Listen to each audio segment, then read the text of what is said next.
It's August of 2024, and real estate has tilted on its axis, so to speak, because of these lawsuits. And just this week, we have had to change the way we present properties to the public. We're no longer allowed to let people know whether the seller is willing to pay a buyer agency commission to a buyer agent.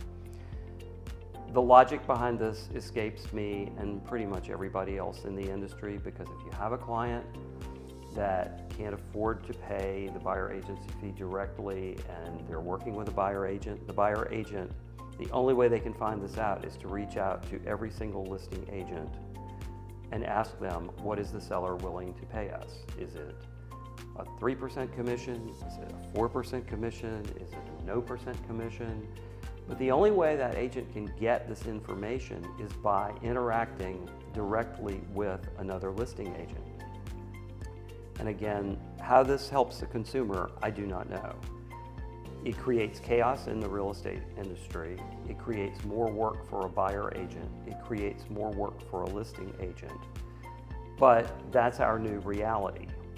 We here at Small & Associates have created a page on our website so that listing agents can go to it, and we will post what our clients are willing to pay a buyer agent so that they will be able to inform their buyers so that their agreement with their purchaser can be the information of whether it will meet their standard or not. Now, another thing that we've had in Virginia for a long time but hasn't been utilized quite properly are buyer agency agreements. And those of you who are contemplating buying will be asked to sign a buyer agency agreement prior to going to look at a house.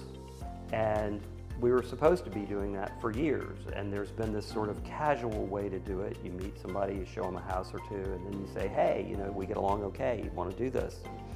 You get a buyer agency agreement signed.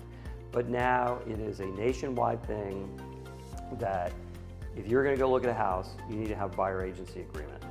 And there are some sort of temporary touring agreements and things like that, and whether or not they're actually true and whether or not they're fair to the agent and to the client, that's still up for debate.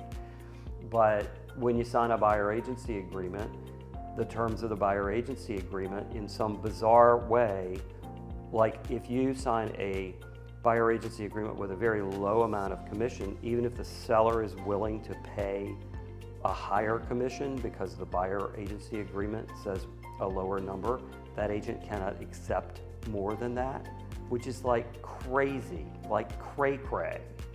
If the seller of the house that they want to buy is willing to pay, a higher commission than they've agreed to accept from their client, why can't they accept it from the seller? Beats me. I don't understand this.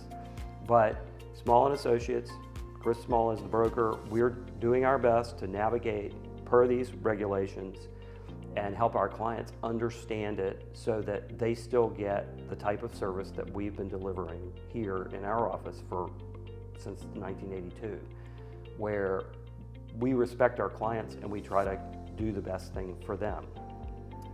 If you have questions about how this is changing things for you, and particularly if you're a seller and you are hearing, oh, well, commissions are less and stuff like that, and how we navigate that. And if you're a buyer and you're trying to figure out well, I can barely afford to buy a house, but now where am I going to get this extra cash? It's never fear, there are ways to navigate this. It's just a new paradigm of how we have to structure things.